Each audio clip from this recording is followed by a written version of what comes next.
Can I drink? Look, I just got out of a show, okay? It's to be expected.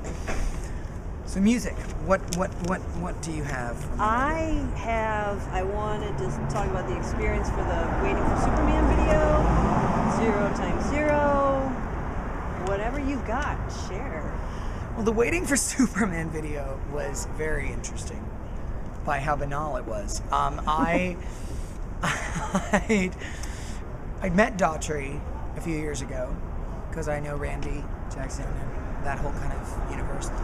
And but I never really kept up with Daughtry's music, and I swear to God it was as simple as this, but also as bizarre as this. I was sitting in my home I think we shot it on a Friday, and I was sitting Thursday night, 11 o'clock, about to go to bed, and I got this call from my agent saying, there's this music video shooting tomorrow, starts at 3:45 in the morning. Do you want to play Superman in the Daughtry video? And I was just like, sure, why not? I got nothing going on. It was a great video. It's something to do. It's a great video. It is. And so that was it. Literally, I just said, yeah, I don't know quite why they came to me. I don't know if someone was I would assume a Terminator fan or something, because it seemed to fit into that realm. But I went, and I will say it was very interesting because I've never acted in a music video. I've only directed them. So it was, as an actor, it's very different because you're it's that whole thing of like the director shouting at you, and you're you don't know where you're going, and there's no motivation, and it's just like run, walk, look, cry, like this whole kind of thing. And I have to say I was exhausted by the end of the day. I really realized how exhausting it must be to act in these music videos. But it was a great time, and I love the video. The director was brilliant. What else? 0x0? 0x0, yes. So it's kind of in a bit of a transitional phase because we finished the album =0, which was going to be sort of the big release. And then after I did Plush, Cutting Edge, that was the label that made the soundtrack, basically, at least paid for the soundtrack of Plush. Amazing guys, really great guys.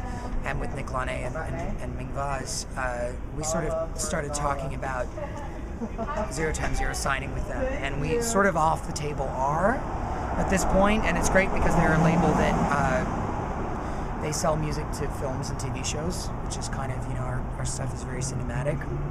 But now we've finished a brand new record. We finished 2 weeks ago, and it's called Love and Razor Blades. It was originally called You're a Liar, and we changed the title as we worked through it. And it's, in my opinion, it's the best, most cohesive album I've been a part of.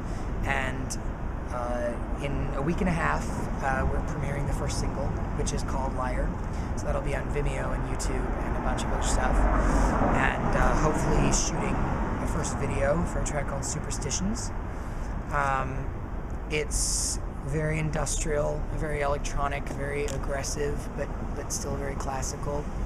And I'm really, really happy with it. Definitely and it's actually the first time I've really collaborated with sort of far outside musicians. We work with this amazing guy named Reza Safina, who's a dubstep musician in LA, and Ian Krupp, our guitarist, is back, and this guy Christopher Holst did this poem on it, and it's I'm very excited about the record.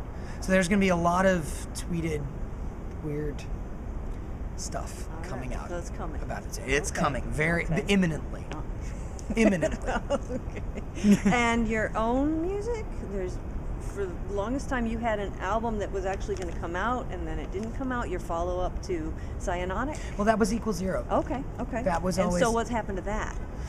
Well, that's kind of the tricky realm we're in, because =0 is the second album that I made. I mean, the whole idea of 0x0 is we're an art collective, but I'm definitely the spearhead of this journey. And it was just, I think I've told you this before, the reason I didn't want to put out another album under my own personal name after Cyanotic was because I felt it was contradictory to what people would expect. And so I wanted to start a kind of new artistic venture, and that album was =0.